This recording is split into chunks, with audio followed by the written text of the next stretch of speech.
সুকুমার রায়ের দাশুর খ্যাপামি। স্কুলের ছুটির দিন, স্কুলের পরেই ছাত্র সমিতির অধিবেশন হবে, তাতে ছেলেরা মিলে অভিনয় করবে। দাশুর ভারী ইচ্ছে ছিল সেও একটা কিছু অভিনয় করে। একে ওকে দিয়ে সে অনেক সুপারিশও করিয়েছিল, কিন্তু আমরা সবাই কোমর বেঁধে বললাম সে কিছুতেই হবে না। সেই তো গতবার যখন আমাদের অভিনয় হয়েছিল তাতে দাশু সেনাপতি সেজেছিল, সেবার সে অভিনয়টা একেবারে মাটি করে দিয়েছিল। যখন ত্রিচুরের গুপ্তচর সেনাপতির সঙ্গে ঝগড়া করে তাকে দ্বন্দ্বযুদ্ধে আহ্বান করে বলল, সাহস থাকিলে তবে খোল তলোয়ার, দাশু তখন তবে আয় সম্মুখ সমরে বলে তখনই তলোয়ার খুলবার কথা। কিন্তু দাশুটা আনাড়ির মতো টানাটানি করতে গিয়ে তলোয়ার তো খুলতেই পারল না, মাঝ থেকে ঘাবড়িয়ে গিয়ে কথাগুলো বলতে ভুলে গেল। তাই দেখে গুপ্তচর আবার খোল তলোয়ার বলে হুঙ্কার দিয়ে উঠল। দাশুটা এমনই বোকা, সে অমনি দাঁড়া দেখছিস না বকলস আটকিয়ে গেছে বলে চেঁচিয়ে তাকে এক ধমক দিয়ে উঠল। ভাগ্যিস আমি তাড়াতাড়ি তলোয়ারটা খুলে দিলাম, তা না হলে ওইখানেই অভিনয় বন্ধ হয়ে যেত। তারপর শেষের দিকে রাজা যখন জিজ্ঞেস করলেন, কি বা চাহ পুরস্কার কহ সেনাপতি, তখন দাশুর বলবার কথা ছিল, নিত্যকাল থাকে যেন রাজপথে মতি। কিন্তু দাশুটা তা না বলে তার পরের আর একটা লাইন আরম্ভ করি হঠাৎ জিভ কেটে হুইচাক ভুলে গেছিলাম বলে আমার দিকে তাকিয়ে হাসতে লাগলো। আমি কটমট করে তাকাতে সে তাড়াতাড়ি নিজেকে সামলে নিয়ে ঠিক লাইনটা আরম্ভ করল।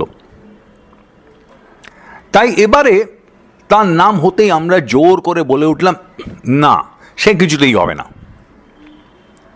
বিশু বলল, দাশু অ্যাক্টিং করবে তাহলেই চিত্তে। ট্যাপা বলল, তার চাইতে ভোজু মালিকে ডেকে আনলেই হয়। দাশু বেচারা প্রথমে খুব মিনতি করলো, তারপর চটে উঠল, তারপর কেমন মুষড়ে গিয়ে মুখ হাঁড়ি করে বসে রইল। যে কয়দিন আমাদের তালিম চলছিল, দাশু রোজ এসে চুপটি করে হলের এক কোনায় বসে বসে আমাদের অভিনয় শুনত। ছুটির কয়েকদিন আগে থেকে দেখি 4th ক্লাসের ছোট গণসার সঙ্গে দাশুর ভারী ভাব হয়ে গেছে। গণসা ছেলে মানুষ, কিন্তু সে চমৎকার আবৃত্তি করতে পারে, তাই তাকে দেবদূতের পাঠ দেওয়া হয়েছে। দাশু রোজ তাকে নানা রকম খাবার এনে খাওয়ায়, রঙিন পেন্সিল আর ছবির বই এনে দেয়, আর বলে যে ছুটির দিন তাকে একটা ফুটবল কিনে দেবে। হঠাৎ গণসার উপর দাশুর এতখানি টান হবার কোনো কারণ আমরা বুঝতে পারলাম না। কেবল দেখতে পেলাম গণসাটা খেলনা আর খাবার পেয়ে ভুলে দাশুদার একজন পরম ভক্ত হয়ে উঠতে লাগলো। ছুটির দিনে আমরা যখন অভিনয়ের জন্য প্রস্তুত হচ্ছি, তখন আসল ব্যাপারটা বুঝতে পারা গেল। 2:30 বাজতে না বাজতেই দেখা গেল দাশু ভায়া সাজঘরে ঢুকে পোশাক পরতে আরম্ভ করেছে। আমরা জিজ্ঞেস করলাম, কিরে তুই এখানে কি করছিস? দাশু বলল, বাহ পোশাক পরবো না। আমি বললাম, পোশাক পরবি কিরে, তুই তো আর অ্যাক্টিং করবি না। দাশু বলল, বাহ খুব তো খবর রাখো, আজকে দেবদূত সাজবে কে জানো না? শুনে হঠাৎ আমাদের মনে কেমন একটা খটকা লাগলো। আমি বললাম, কেন গণসার কি হলো? দাশু বলল, কি হয়েছে তা গণসাকে জিজ্ঞেস করলেই পারো। তখন চেয়ে দেখি সবাই এসেছে, কেবল গণসাই আসেনি। অমনি রামপদ, বিশু আর আমি ছুটে বেরোলাম গণসার খোঁজে। সারাটি স্কুল খুঁজে শেষটায় টিফিন ঘরের পিছনে হতভাগাকে খুঁজে পাওয়া গেল। সে আমাদের দেখেই পালাবার চেষ্টা করছিল, কিন্তু আমরা তাকে চটপট গ্রেপ্তার করে টেনে নিয়ে চললাম। গণসা কাঁদতে লাগলো, না আমি কখনো অ্যাক্টিং করব না, তাহলে দাশুদা আমায় ফুটবল দেবে না। আমরা তবু তাকে হিঁচড়ে টেনে নিয়ে যাচ্ছি, এমন সময় অঙ্কের মাস্টার হরিবাবু সেখানে এসে উপস্থিত। তিনি আমাদের দেখেই ভয়ঙ্কর চোখ লাল করে ধমক দিয়ে উঠলেন, তিনটে ধাড়ি ছেলে মিলে ওই কচি ছেলেটার পিছনে লেগেছিস? তোদের লজ্জাও করে না? বলে আমাকে আর বিশুকে একটি চড় মেরে আর রামপদর কান মোলে দিয়ে হনহন করে চলে গেলেন।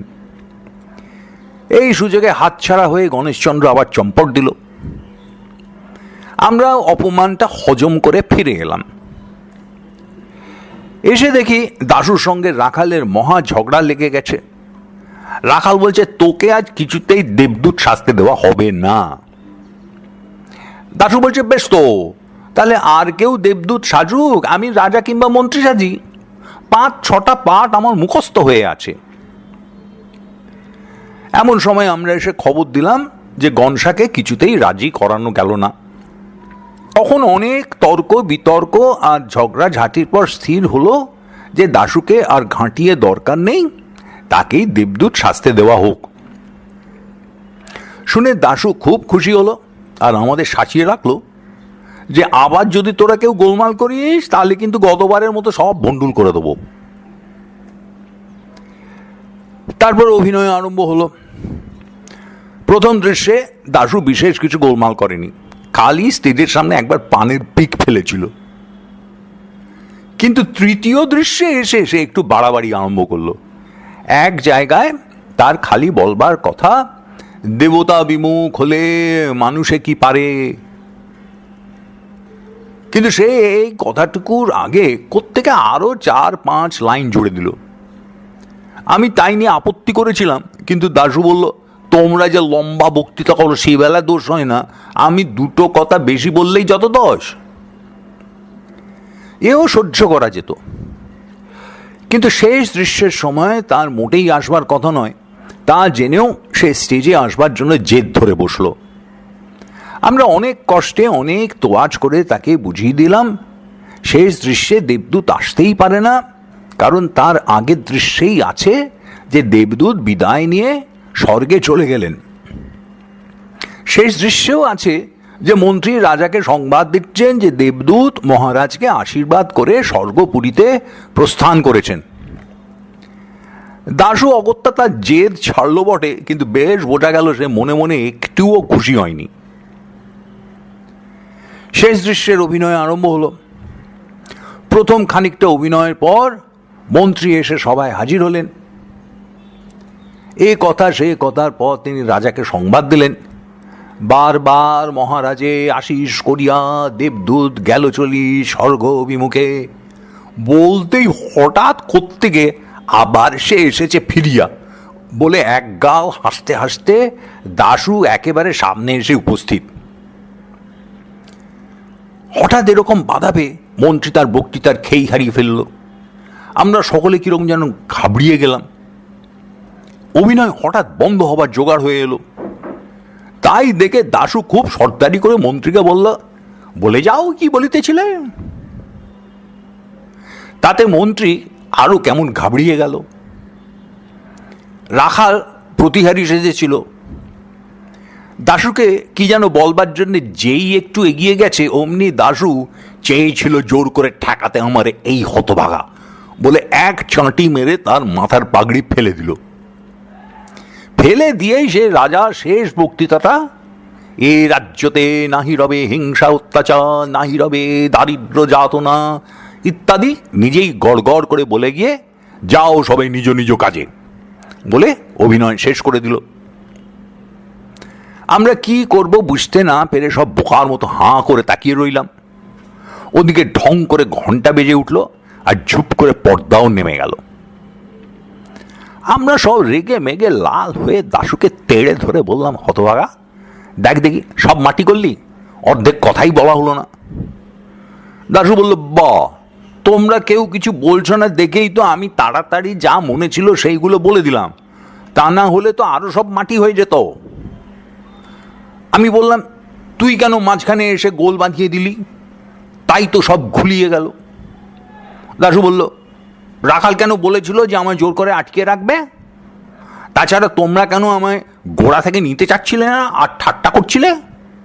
আর রামপদ কেন বারবার আমার দিকে কটমট করে তাকাচ্ছিল? রামপদ বলল, ওকে ধরে ঘা 2-4 লাগিয়ে দে। দাশু বলল, লাগাও না, দেখবে আমি এক্ষুনি চেঁচিয়ে সকলকে হাজির করি কিনা।